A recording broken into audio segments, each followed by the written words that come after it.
Recording start हो गई है ना। When a function, any function is not defined, sorry, is not defined at x equal to a, and the functional value at x equal to a is an indeterminate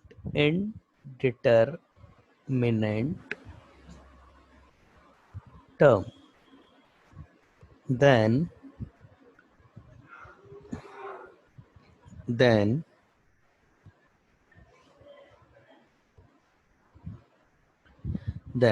at neighborhood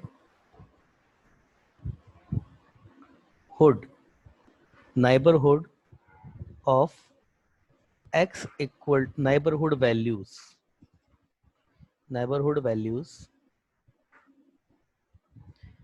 of x equal to a are called the limiting values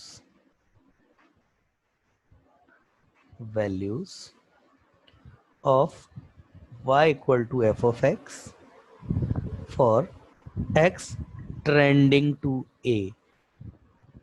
Here इसको x trending to a is read as x tending to a, या तो ऐसे पढ़ेंगे, और x tends to a ऐसे पढ़ेंगे। कैसे भी, इन दोनों में से इसको कैसे भी पढ़ा जा सकता है। अब आप इसका मतलब समझते हैं, इसका मतलब क्या है। इस केस में क्या होगा ना, जैसे ही मेरे पास फंक्शन, जैसे सपोज मेरे पास ये फंक्शन एग्जांपल लेता हूँ मैं, एग्जांपल ये है, सिंपल सा example, f of x equal to x square minus a square upon x minus ए।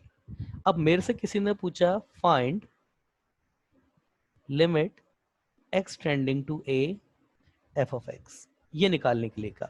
तो ये इसका मतलब क्या है, अगर मैं x इक्वल टू a यहां पर रख दूं, तो देखो x इक्वल टू a रखती मेरे पास क्या आएगा, a का square minus a square upon a minus a, ये हो जाता है a अपॉन है, सॉरी ये हो जाएगा आपका अपॉन 0/0। अब मैथमेटिक्स में 0/0 का कुछ मतलब नहीं है आपका। 0/0 एक इनडिटर्मिनेंट नंबर है, इसकी वैल्यू इनडिटर्मिनेंट होने का मतलब क्या, कुछ भी वैल्यू हो सकती है इसकी वैल्यू कुछ भी हो सकती है। अगर देखना चाहते हो ना भाई कुछ भी कैसे हो सकती है, तो देखिए मैं आपको दिखाऊं, 0 इंटू 3 इक्वल टू 0 होता है, तो ये 3 इक्वल टू 0/0 हो गया, मैथमेटिक रूल्स। अगेन 4 इंटू 0, ये भी 0 होता है, तो आपके पास 4 कितना हो गया, 0/0। कुछ भी निकाल दो ऐसे, 0/0 3 भी है, 0/0 4 भी है। तो एक्चुअली ये आपका 0/0 जो है ना, ये इनडिटर्मिनेंट नंबर है, इसकी वैल्यू कुछ भी निकाली जा सकती है, कुछ भी वैल्यू हो सकती है इसकी, है ना। और आगे जाकर के इसको और डीप में भी बताऊंगा मैं कि भाई और क्या क्या इसका मतलब है एक्चुअली, है ना। ये तो खैर एक मतलब एक रफ सा मैंने आपके सामने डेरिवेशन किया आपको बताने के लिए कि 0/0 आपके पास एक इंडिटर्मिनेंट टर्म होती है। ऐसा अगर कुछ आ जाता है ना, तो फिर हम x इक्वल टू ए पर वैल्यू नहीं करते, हम क्या करते हैं ना, x के आसपास वैल्यू चेक करते हैं। मतलब क्या चेक करते हैं, x equal to a plus, मतलब a के, देखो सपोज अगर इसका अगर मैं ग्राफ बनाऊंगा, तो ग्राफ जो भी मैं बनाऊंगा तो ए पर वो ब्रेक हो जाएगा, ए तो रख ही नहीं सकते ना आप, नीचे है तो ए पर ब्रेक हो जाएगा। मान लो एक दो, मेरे को पता नहीं, पर मान के चलो ऐसा ग्राफ आता है इसका, मान के चलो, तो x इक्वल टू ए पर तो मेरे पास कोई वैल्यू है ही नहीं, फंक्शन डिफाइंड नहीं है। तो मैं क्या करूंगा ना, ए के बिल्कुल इधर फंक्शनल वैल्यू क्या है, तो ए के बिल्कुल इधर फंक्शनल वैल्यू ये है, मतलब y एक्सिस पे चेक करूं तो ये है, और ए के जस्ट पहले फंक्शनल वैल्यू क्या है, तो ए के पहले भी फंक्शनल वैल्यू जो है वो यही है, मतलब ये सेम ही नंबर पे आ रहे हैं ना भाई, ये एक ही नंबर पे तो मिसिंग है, इधर से आए तो इधर से भी सेम नंबर पे आ रही है, इधर से चेक करें तो इधर से भी सेम नंबर पे आ रही है। तो हम इस चीज का मतलब होता है कि ए के आसपास, इसीलिए मैंने यहाँ पर वर्ड लिखा है नाइबरहुड, मतलब ए के अड़ोस पड़ोस में वैल्यूज चेक कर लेते हैं नाइबरहुड्स में, मतलब जस्ट लेफ्ट साइड में, लेफ्ट साइड मतलब इधर, इसको बोलेंगे ए माइनस, और ए के जस्ट इधर में इसको बोलेंगे ए प्लस। तो x equal to a plus पे वैल्यू चेक करेंगे, और वो कैसे करेंगे, x equal to a plus h लिख देंगे, और यहाँ पर h हमारे पास क्या होगा, h तकरीबन 0 होगा, मतलब a के बिल्कुल इधर ही है, हल्का सा इधर। तो ये जो है बहुत छोटा सा नंबर है, और ये h क्या है आपका, h ये है 0.0000000 इनफाइनाइट टाइम 0, फिर कहीं जाकर के 1, ये है आपका h। तो अगर आप a के जस्ट बाद अगर इसको ऐड कर देंगे तो वो आपका a प्लस एच ही हो जाएगा, a के जस्ट इधर, तो वो a प्लस ही है आपका, है ना। तो इधर चेक करते हैं। और दूसरा, इधर a के लेफ्ट साइड वैल्यू के लिए हम किस पर वैल्यू चेक करेंगे, x equal to a minus पर वैल्यू चेक करते हैं, और x equal to a minus, और वो क्या हो जाएगा, x equal to a minus h. और अगेन h आपका क्या है, वही नंबर है, बहुत छोटा सा नंबर, मतलब a के इधर वैल्यू चेक कर लेते हैं और a के इधर वैल्यू चेक कर लेते हैं। तो ये जो a के इधर वाली वैल्यू और a के इधर वाली चेक वैल्यू है, इसी को ही हम लिमिटिंग वैल्यूज बोलते हैं, ठीक है ना। तो कैसे चेक करते हैं, मैं करके दिखा देता हूं आपको। Limit x trending to a f of x, या फिर एफ ऑफ एक्स की जगह इसकी डेफिनेशन ही लिख लेते हैं एफ ऑफ एक्स की, x square minus a square upon x minus ए, ठीक है ना। तो अब मैं क्या करूंगा, सबसे पहले इसके दो पार्ट, तो मैं पहले क्या चेक करूंगा, पहला part at x equal to a plus h पे वैल्यू चेक करेंगे। तो x equal to a plus h पे वैल्यू चेक करने के लिए तो उसको लिखने का तरीका क्या होगा, लिमिट h क्या है आपका, h बहुत छोटा नंबर है, मतलब जीरो के आसपास है। ये ट्रेंड का मतलब होता है कि जीरो की तरफ जा रहा है, जीरो की तरफ ट्रेंड कर रहा है, मतलब जीरो की तरफ जो है नंबर आपका बढ़ रहा है। तो जीरो की तरफ किधर से बढ़ रहा है, ये जीरो है। मैंने आपको क्या बोला, h आपका तकरीबन 0.0000000 फिर कहीं जाके 1 है। तो अगर मैं इसको नंबर लाइन पे देखूं तो ये 0 है, तो ये h कहाँ है मेरा, h मेरा यहाँ कहीं है। ये जितने ज्यादा जीरो ले लूंगा उतना ही मैं h में जितने ज्यादा जीरो लूंगा उतना ही मैं जीरो के पास जाता जाऊंगा। तो ये h मेरा क्या है, जीरो की तरफ टेंड कर रहा है, मतलब जीरो की तरफ जो है वो मूव कर रहा है आगे। इसको समझ इस तरीके से इसको लिया जा सकता है। तो अगर ये मुझे निकालना होगा तो मैं इसको कैसे निकालूंगा, लिमिट h ट्रेंडिंग टू 0, और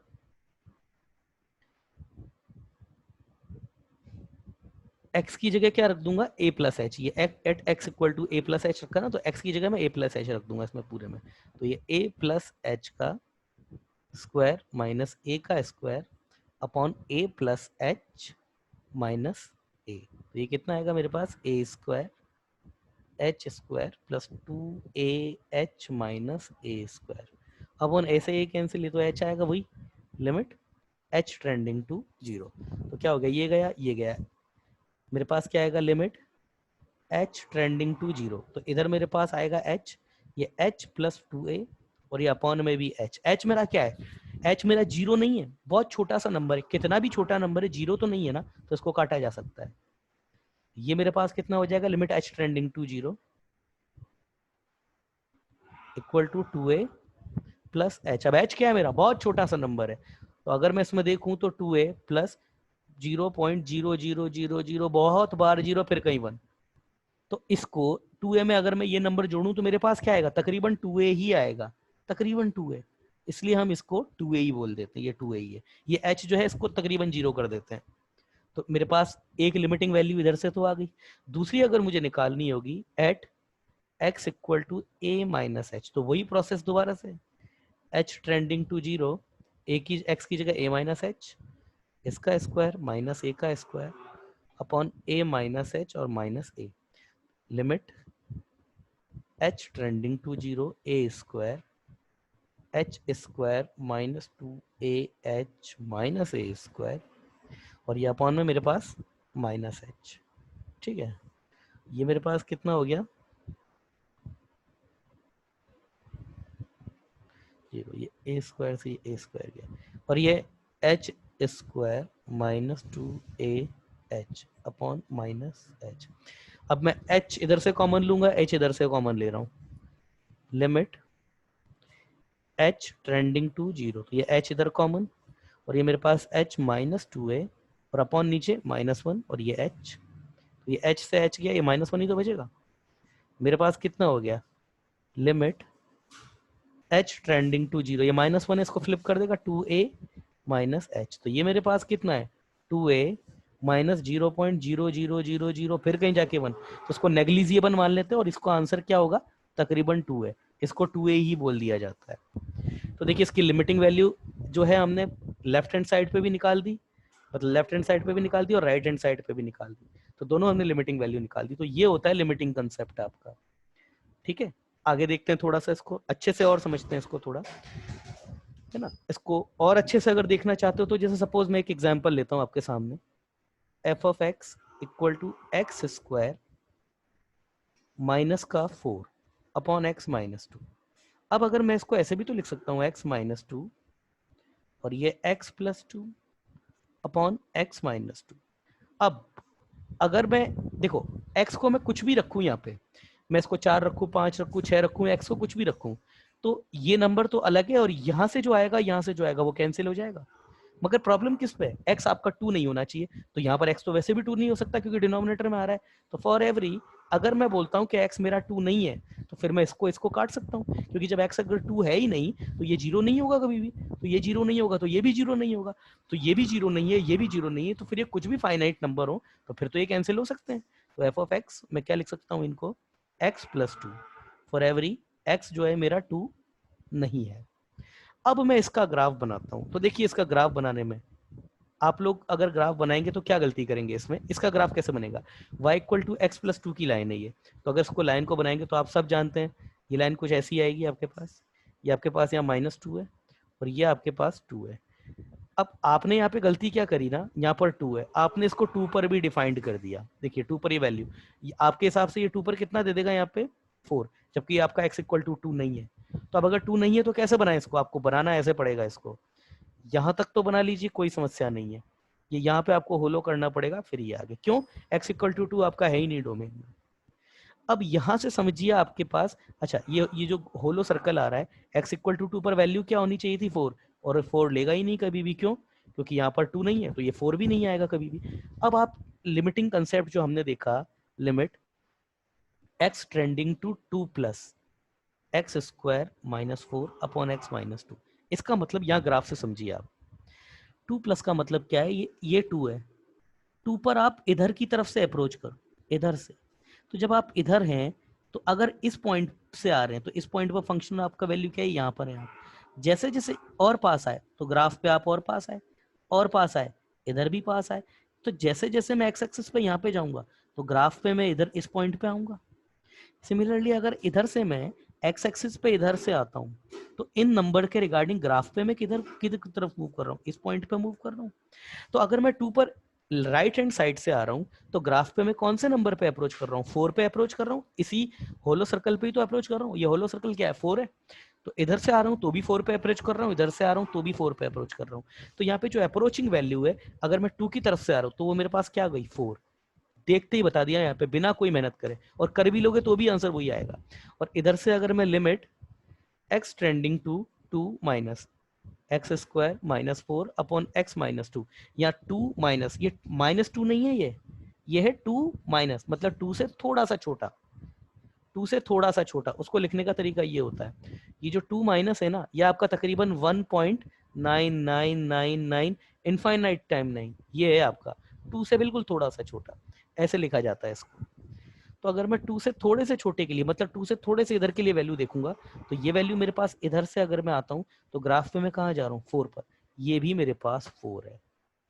तो इसका मतलब क्या हुआ, मेरी लेफ्ट हैंड साइड लिमिट, मतलब limit x trending to 2 plus f of x और limit x trending to 2 minus f of x, ये मेरे पास सेम है और ये मेरे पास 4 है ना। अगर किसी का ग्राफ बना पाओ तो देखना और आसान हो जाता है, इसको ऐसे देखा जाता है।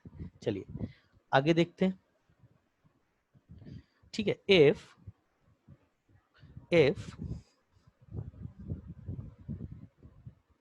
Eight x equal to a limit x trending to a plus f of x equal to limit x trending to a minus f of x equal to a finite number. अगर ये फाइनाइट नंबर आ जाता है कोई भी, मतलब left hand side की limit, इसको इसको और ये दोनों हमने निकाली, और अगर हमारे पास ये फाइनाइट नंबर आ गया, then the limit called is limit said to be called नहीं said limit said to be existed। ठीक है ना। अगर हमने अलग अलग जो लिमिट निकाली, अगर हमारे पास इक्वल आ जाती है, यहाँ पर x इक्वल टू ए अगर हमने देखा था, ये हमारे पास a था, a के a प्लस की बात करें तो ये वाली लिमिट लगी थी। ये a की कौन सी साइड है, राइट हैंड साइड में, तो इसको बोला जाता है आर एच एल, मतलब राइट हैंड लिमिट। और a के इधर वाली पार्ट है, इसको क्या बोलेंगे, a माइनस। तो इस वाली साइड को क्या बोले, इसको क्या बोलते हैं ना, इसको इसको बोलते हैं L H L, left hand limit. तो ये लिखवा देता हूं मैं आपको, ठीक है ना। एयर limit x tending to a plus f of x, इसको कैसे भी लिखा जाता है, लिमिट h ट्रेंडिंग टू 0 और f of a plus h equal to right hand limit, right hand limit, इसको आर एच एल बोलते हैं शॉर्ट में। Similarly limit x trending to a minus f of x equal to, इसको कैसे भी लिखा जा सकता है, h trending to 0 f of a minus h, इसको बोलेंगे लेफ्ट हैंड लिमिट, और एल एच एल ऐसे भी बोल सकते हैं इसको। ठीक है, चलिए ये कुछ टर्मिनोलॉजीज हैं टॉपिक से रिलेटेड। अच्छा, मैंने आपको बताया R H L equal to L H L, ये आपके पास फाइनाइट नंबर होना चाहिए। फाइनाइट नंबर क्या होता है, ऐसा नंबर जिसको गिन सको आप, जैसे 5, 50, 15, 10,000, 10 करोड़, बड़े से बड़ा नंबर हो वो चल जाएगा, छोटे से छोटा नंबर हो वो भी चल जाएगा, फाइनाइट होना चाहिए। ऐसा नहीं होना चाहिए कि ये इक्वल टू आपके दोनों जो है वो इक्वल तो आ रहे हैं मगर ये इनफाइनाइट आ जाए, ऐसा नहीं होगा, या फिर माइनस इनफाइनाइट आ जाए। ये आ जाता है तो इक्वल होने पर भी लिमिट एग्जिस्ट नहीं करती। एक एग्जाम्पल देख लेते हैं इसका, जैसे एग्जाम्पल लें अगर इसका, f of x equal to 1/x²। अब इसका ग्राफ आपको क्लास में मैंने कई बार बनवाया है, ये ग्राफ आता है इसका, और ये ग्राफ आता है इसका, ये 0 है। अब आप अगर बात करते हैं इसकी आर एच एल की, आर एच एल क्या होगा, लिमिट x ट्रेंडिंग टू 0 पर चेक कर रहे हैं, 0 पर ना, मतलब मुझे निकालना है limit x trending to 0 f of x, ये निकालना है। तो मैं 0 प्लस की बात करूं 1/x², तो आप खुद देखो ये 0 है, 0 प्लस यहाँ से आओ आप कहाँ पर अप्रोच करोगे ग्राफ पे, जैसे यहाँ हो तो ये यहाँ पर हो ग्राफ पे, जैसे पास आते जाओगे ग्राफ पे और ऊपर और ऊपर, तो आप जैसे 0 के पास आओगे तो ग्राफ पे कहाँ अप्रोच कर रहे हो आप, इनफाइनाइट पे। सिमिलरली आप यहाँ पर हो तो इस पॉइंट पर हो, जैसे जैसे आगे जाओगे ग्राफ पे कहाँ अप्रोच कर रहे हो, अगेन ऊपर इनफाइनाइट की तरफ। तो आप मुझे बताइए यहाँ पे ये limit x tending to 0 plus ये है आर एच एल, और limit x tending to 0 minus 1/x² ये है एल एच एल, और ये दोनों इक्वल आ रही है क्या, इधर से जाएंगे तो भी आप एक ऊपर जा रहे हो, इधर से जाओगे तो भी आप ऊपर जा रहे हो, तो R H L equal to L H L ये तो है।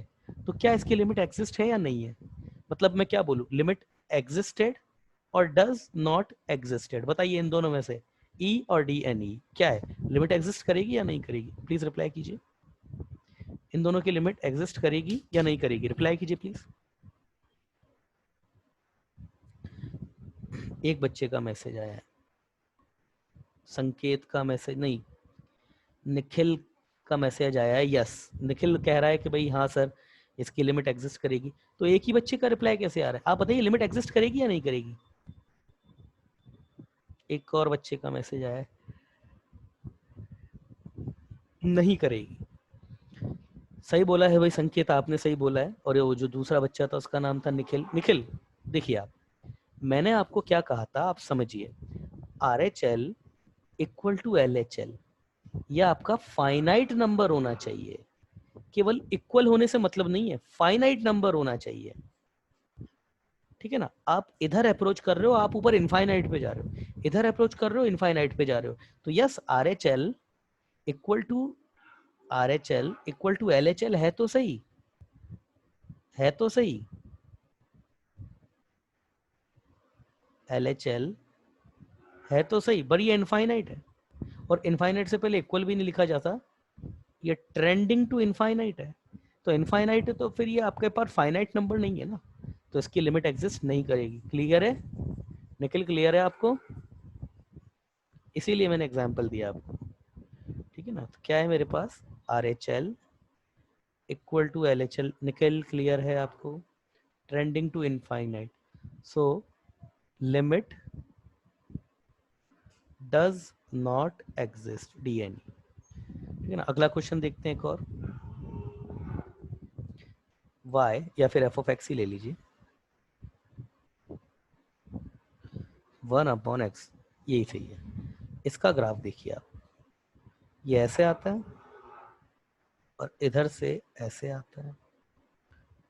अब आप बताइए इसकी लिमिट एग्जिस्ट करेगी क्या? RHL जो कि मेरे पास क्या होगा, limit x tending to 0 plus 1/x, और LHL जो कि मेरे पास क्या होगा, limit x tending to 0 minus 1/x। क्या ये दोनों इक्वल हैं क्या? आप अप्रोचिंग वैल्यू देख लीजिए, 0 यहाँ पे होता है। क्या ये दोनों इक्वल हैं क्या? क्या लिमिट एग्जिस्ट करेगी या डज नॉट एग्जिस्ट करेगी? बताइए, क्या इक्वल हैं क्या? बताइए, लिमिट एग्जिस्ट करेगी नहीं करेगी? रिप्लाई कीजिए प्लीज। मैसेज आया किसी बच्चे का, नहीं करेगी, नहीं करेगी। बिल्कुल सही संकेत, सही बोला संकेत ने। अरे कैसे कर जाएगी? ये 0 प्लस पे आप इधर से आइए। किसी बच्चे का और मैसेज आया है, संकेत का इक्वल नहीं है सर। यस, या तो इक्वल ही नहीं है ना, ये देखिए इक्वल भी नहीं है, फाइनाइट भी नहीं है। ये इधर आएगा तो ये ऊपर इनफाइनाइट पे जा रहा है, इधर से आओगे तो नीचे नेगेटिव इनफाइनाइट पे जा रहा है। तो ये तो कहाँ जा रहा है, इनफाइनाइट पे, पॉजिटिव इनफाइनाइट पे। और ये कहाँ जा रहा है, नेगेटिव इनफाइनाइट पे। इक्वल नहीं है, इक्वल भी नहीं है और फाइनाइट भी नहीं है, तो उसका तो कैसे भी नहीं कर सकती इसकी लिमिट एग्जिस्ट। ठीक है ना। चलिए एक मैं आपके सामने छोटा सा एक प्रश्न रखता हूँ, आप मुझे बताइएगा किसकी लिमिट एग्जिस्ट करेगी और किसकी। मैं एग्जाम्पल ले रहा हूँ आपके सामने, कोई भी जनरल एग्जाम्पल। अच्छा, कुछ बच्चे कहेंगे सर ये ग्राफ से कैसे, ग्राफ के बिना आ सकता है क्या? तो ग्राफ के बिना भी आ जाएगा। सपोज ये 1/x था, तो अब मैं इसके लिए RHL निकालता हूँ। RHL क्या होगा इसका, limit x trending to 0 plus हो जाएगा 1/x, और 0 प्लस को आप क्या लिख सकते हैं, वही लिमिट 0 प्लस, इसको आप क्या लिख सकते हो, x equal to 0 plus h, ऐसे ही तो लिखोगे। तो इसकी x की जगह 0 प्लस h, और लिमिट h को आप जो है वो 0 पे ट्रेंड करा दो। तो इसको मैं कैसे लिख सकता हूँ, लिमिट h ट्रेंडिंग टू 0 और f ऑफ 0 प्लस h, या फिर limit h trending to 0 1/0 plus h, और h क्या है, बहुत छोटा सा नंबर है। तो आप खुद सोचो ये क्या है मेरे पास, limit h trending to 0 1/h। h मैं बोल रहा हूँ बहुत छोटा नंबर है, क्या है 0.000, तो ये 1 के अपॉन में बहुत छोटा नंबर है, तो ये मेरे पास क्या हो जाएगा, इनफाइनाइट।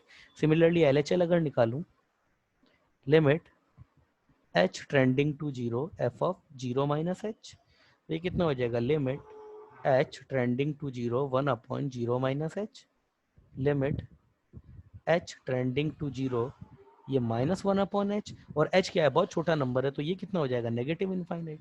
तो yes, LHL is not equal to RHL। तो yes, limit does not exist, हो गया आपका। अब एक क्वेश्चन है, ग्राफ में बना रहा हूँ, आप मुझे बताइएगा क्या इस ग्राफ की पॉइंट, किन किन पॉइंट पे लिमिट एग्जिस्ट करती है। ये 1 ले लो, ये 2 ले लेते हैं, इधर 3, इधर ये 4। सपोज यहाँ से लेके यहाँ तक इनफाइनाइट से कोई ग्राफ आ रहा है, ये इधर ऐसे आया, ये 1 पे ब्रेक ब्रेक हो गया, 1 पे ब्रेक होकर के ये ऐसे गया, ये इधर 2 रहा, 2 पर होलो है मगर इसकी फंक्शनल वैल्यू यहाँ पर भर जाती है, ठीक है। इसी तरीके से ये इधर से स्टार्ट हुआ, मतलब 2 से पहले, 2 पर फंक्शनल वैल्यू यहाँ है, 2 से पहले ये ग्राफ है, 2 के बाद ये ग्राफ है, ठीक है। और 3 पे जो है, ये 3 पर ये यहाँ फिल हो गया, और सपोज ये आपका यहाँ से ये ऐसे आया इधर,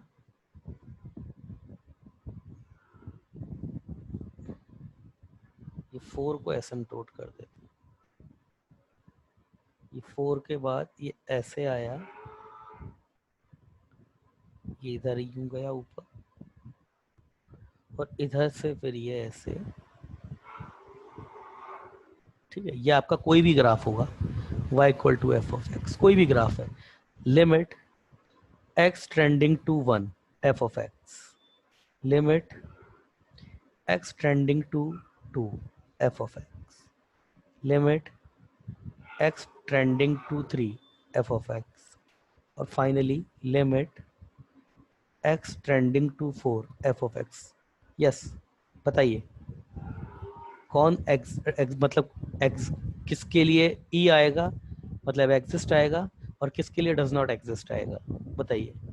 एग्जिस्ट और डज नॉट एग्जिस्ट, बताइए। क्या 1 पे एग्जिस्ट करती है लिमिट, बताइए। क्या 1 पर लिमिट एग्जिस्ट करती है क्या, रिप्लाई कीजिए प्लीज, रिप्लाई कीजिए, क्या लिमिट 1 पे एग्जिस्ट करती है। मैसेज आ रहे हैं बच्चों के, इसका मतलब बच्चों को समझ। निखिल का आ रहा है सर वस्ट 1 पे नॉट एग्जिस्ट, 1 पे भाई निखिल बोल रहा है हमारा कि भाई डी एन ई 1 पे, 2 पर क्या होगा, 2 पर क्या होगा,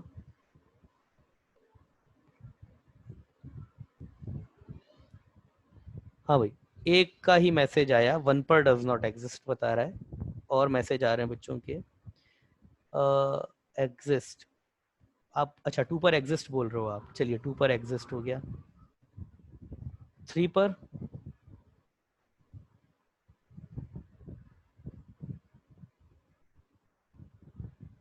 हाँ भाई संकेत जवाब दो, क्या होगा।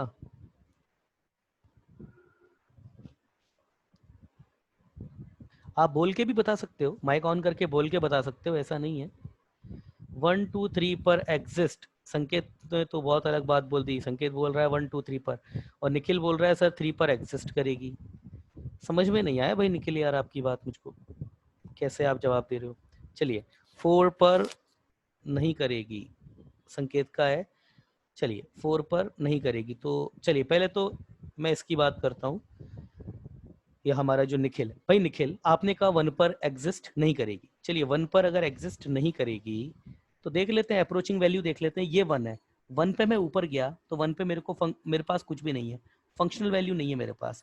मगर 1 के अगर मैं इधर से आता हूँ, अरे ऐसे देखा करो, देखो ये 1 के इधर पे आओ, यहाँ आओ, 1 के इधर आते हो तो आप ग्राफ पे किधर हो, इस पॉइंट पे, जैसे पास आओगे और इस पे आ जाओगे, और पास आओगे इस पे आ जाओगे, तो जैसे ही 1 पे इधर से अप्रोच करते हो ग्राफ पे किस पॉइंट पे अप्रोच कर रहे हो, इस पॉइंट पे अप्रोच कर, इधर से अप्रोच करोगे 1 पे, इधर से अप्रोच करोगे तो ग्राफ पे किधर किस पॉइंट पे अप्रोच कर रहे हो, इस पॉइंट पे, तो अप्रोचिंग वैल्यू सेम है ना, इस पॉइंट पे अप्रोच कर रहे हो ना आप, तो जब अप्रोचिंग वैल्यू आपकी सेम है तो ये आपका एग्जिस्ट क्यों नहीं करेगा, यस एग्जिस्ट करेगा, एग्जिस्ट, अप्रोचिंग वैल्यू सेम है, और कोई ना कोई फाइनाइट नंबर, ये कोई ना कोई तो फाइनाइट नंबर होगा, ये 0 के बाद कुछ तो फाइनाइट नंबर होगा ये। 2 पे देखते हैं, ये 2 है, 2 पे फंक्शनल वैल्यू ये है, 2 के इधर से आओ, आप इधर से आओगे तो ये रहा ये वाला ग्राफ, इधर इस पॉइंट पे आ रहे हो, 2 पे इधर से आओ आप यहाँ इस पर हो, इधर आओगे तो आप ये इस पॉइंट पे आ रहे हो, तो ये पॉइंट तो नीचे है, वो पॉइंट ऊपर है, तो ये तो अलग अलग हो गया ना, ये तो इस पॉइंट पे अप्रोचिंग वैल्यू इसके लिए तो नीचे उसके ऊपर है, तो ये आपके पास डज नॉट एग्जिस्ट आएगा, डज नॉट एग्जिस्ट आएगा। 3 पर भी वही चीज है, इधर आ रहे हो तो इधर से इस पॉइंट पे आ रहे हो, ऊपर से इधर से आ रहे हो तो इस पॉइंट पे जा रहे हो, तो इसके लिए भी डज नॉट एग्जिस्ट आएगा। अब 4 पे देखो, 4 4 पे तो वही चीज हो गई ना, 4 पे इधर से आओ आप तो ऊपर चले गए, इधर से आओगे तो ग्राफ पे और ऊपर चले गए, तो यहाँ पे अप्रोचिंग वैल्यू तो सेम है पर फाइनाइट नहीं है ना, इनफाइनाइट है, तो इसके लिए भी डज नॉट एग्जिस्ट होगा। निखिल जवाब दीजिए, समझे आप इस बात को, रिप्लाई कीजिए निखिल, समझ में आई बात, निखिल रिप्लाई कीजिए, आप समझे इस बात को, यस। चलिए आगे चलते हैं, अब एक और चीज,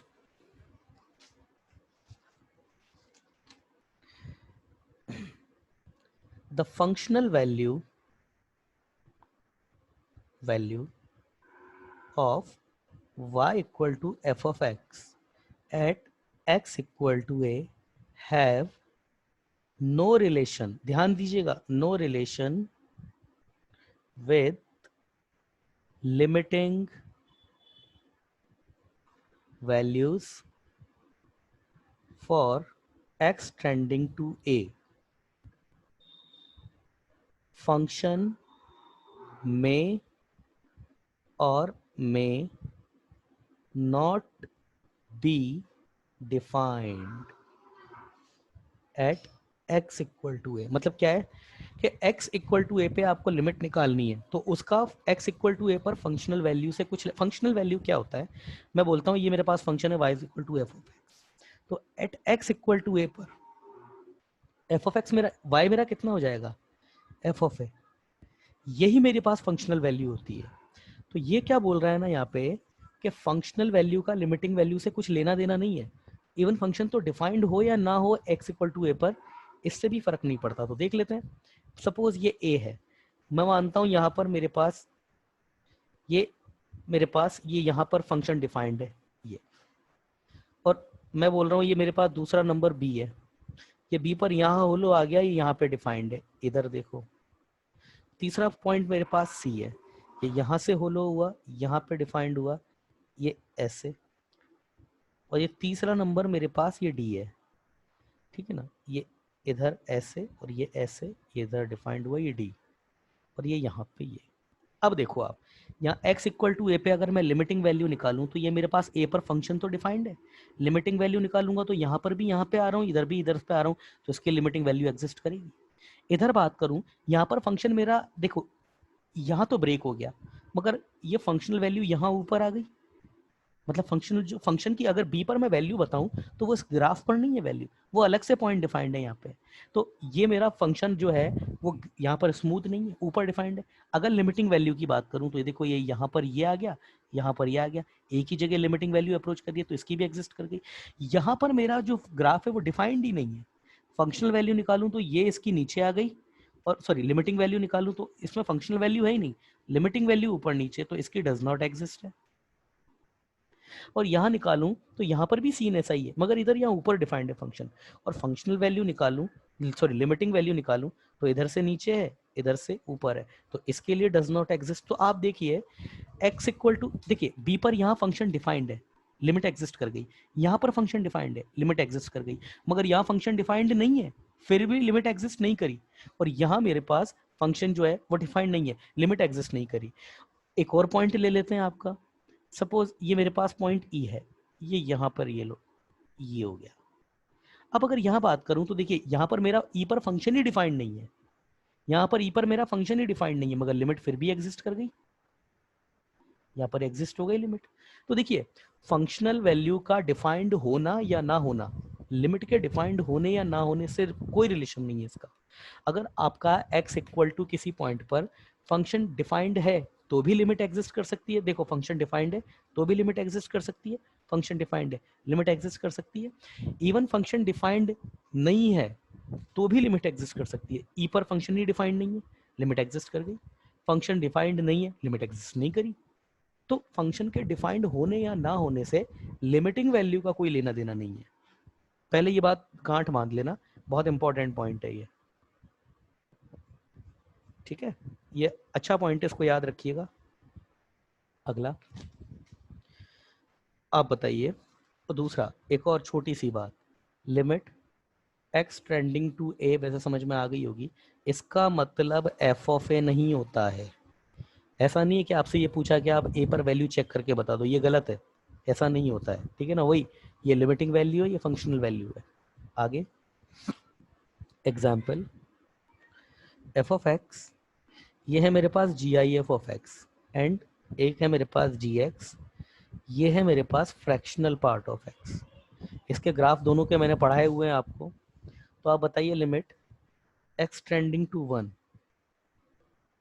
और limit x trending to one, इसके लिए किसके लिए एग्जिस्ट करेगी और किसके लिए एग्जिस्ट नहीं करेगी, बताइए प्लीज, बताइए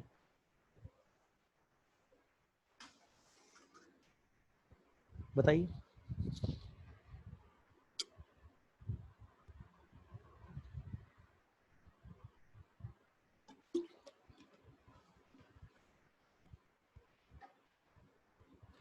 बताइए किसके लिए लिमिट एग्जिस्ट करेगी और किसके लिए लिमिट एग्जिस्ट नहीं करेगी, प्लीज रिप्लाई कीजिए। बताइए, आवाज तो आ रही है ना भाई मेरी, बताइए। देखिए मैंने इसका ग्राफ आपको बना करके भी बताया होगा। इसका मतलब क्या होता है, इसका मतलब होता है कि अगर मेरे पास, अगर मैंने इसको, अच्छा न मैसेज आया किसी का, फर्स्ट डज नॉट एग्जिस्ट। चलिए फर्स्ट को देख लेते हैं पहले। फर्स्ट इसके लिए देखते हैं पहले, तो R H L L H L, तो एल एच एल क्या होगी इसकी, लिमिट, किसी और बच्चे का मैसेज आया है, 2 की होगी। चलिए देख लेते हैं, x trending to 1 minus L H L निकाल रहा हूँ, तो यहाँ पे मुझे क्या रखना पड़ेगा, 1 से छोटा नंबर, तो ये 1 माइनस एच रख देता हूँ। अब 1 से अगर छोटा नंबर में देखूंगा तो वो क्या हो जाएगा, 0.99 कुछ होगा, तो इसका इंटीग्रल पार्ट क्या आएगा, 0। ठीक है, अब मैं आर एच एल देख लेता हूँ, limit x trending to 1 plus, और 1 प्लस देखेंगे तो क्या देखना है मुझे, 1 प्लस मतलब 1 से बड़ा नंबर, या फिर limit h trending to 0 1 plus h. अरे 1 से बड़ा कुछ ना भी नंबर हो, 2 तो हो नहीं जाएगा, 1 में छोटा सा नंबर ऐड करना है, 2 तो हो नहीं जाएगा, तो इंटीग्रल पार्ट तो 1 ही रहेगा। तो yes, R H L not equal to L H L. तो क्या बोला जाएगा इसके लिए, limit does not exist. Similarly दूसरे के लिए देख लेते हैं।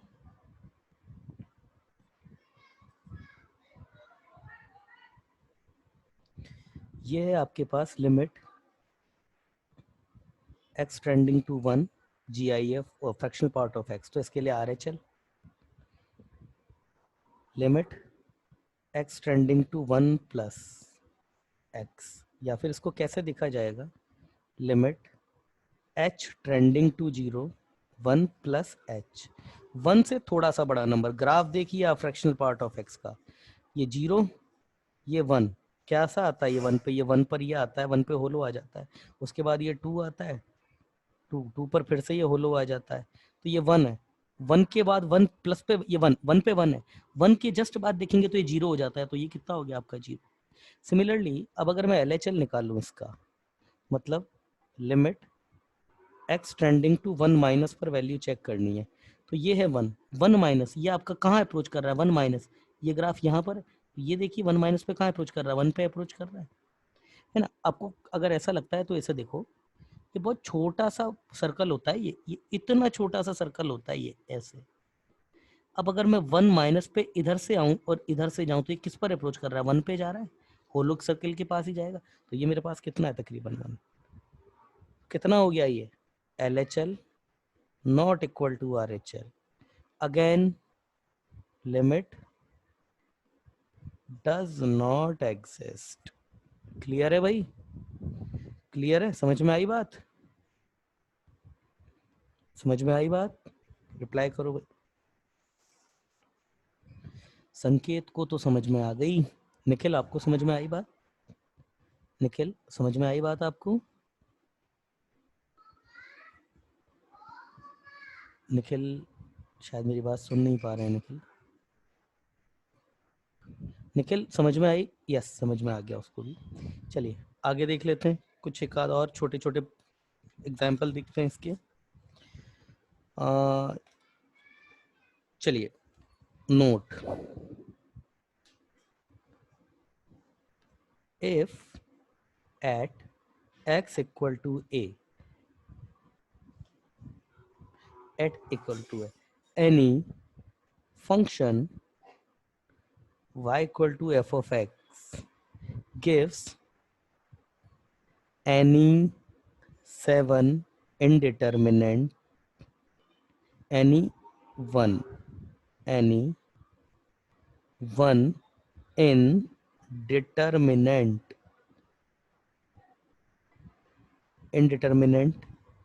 value of these 7, then we need to find limit, otherwise not। मतलब अगर आपको कोई क्वेश्चन दिया x इक्वल टू ए पे लिमिट आपको चेक करनी है, तो x इक्वल टू ए पर अगर आपको अगर लिमिट निकालनी है तो 7 इंडिटर्मिनेंट में से कोई एक टर्म बन रही होगी, तब तो लिमिट आप निकालना। और अगर इनमें से कोई इंडिटर्मिनेंट टर्म नहीं बन रही है, और कोई अगर इनमें से कोई इंडिटर्मिनेंट टर्म नहीं बन रही है तो इसका मतलब कोई फाइनाइट नंबर आ रहा होगा, तो फिर आंसर आपका फाइनाइट नंबर हो जाएगा। और वो इंडिटर्मिनेंट टर्म क्या होंगी, देखो पहला तो ये 0/0 बन जाए, या फिर इनफाइनाइट अपॉन इनफाइनाइट बन जाए, या फिर इनफाइनाइट माइनस इनफाइनाइट बन जाए, दूसरा 0 इंटू इनफाइनाइट बन जाए, तो तीसरा 1 की पावर इनफाइनाइट बन जाए, एक होता है 0 रेस टू द पावर 0 और infinite raise to the power 0, 1 2 3 4 5 6 7, yes इन सातों में से अगर कोई टर्म इंडिटर्मिनेंट बन गई तब तो हम लिमिट निकालने के लिए जो है वो मेहनत करेंगे। अदरवाइज ये कुछ नहीं बन रहे हैं तो आंसर क्या हो रहा होगा इसके अलावा, या तो इनफाइनाइट आ रहा होगा, या फिर माइनस इनफाइनाइट आ रहा होगा, या फिर कुछ भी कोई फाइनाइट नंबर आ रहा होगा। तो उस केस में हम जो आंसर है वो एज इट इज लिख देंगे। जैसे एक एग्जांपल में लिखता हूँ आपके सामने, जैसे एग्जांपल ये है, लिमिट x टेंडिंग टू 0, इसको अगर मैं बोलूँ आपके सामने 1/x², तो यहाँ पर 0 पर आप 0 प्लस पे देखेंगे तो कितना आ रहा है, इनफाइनाइट, और 0 माइनस पे देख रहे हैं तो कितना आ रहा है, माइनस इनफाइनाइट। तो सिंपल इसका आंसर इनफाइनाइट ही है। मतलब इसकी लिमिट एग्जिस्ट वैसे नहीं करेगी, मगर इसकी लिमिटिंग वैल्यू इनफाइनाइट है, इधर से और इधर से।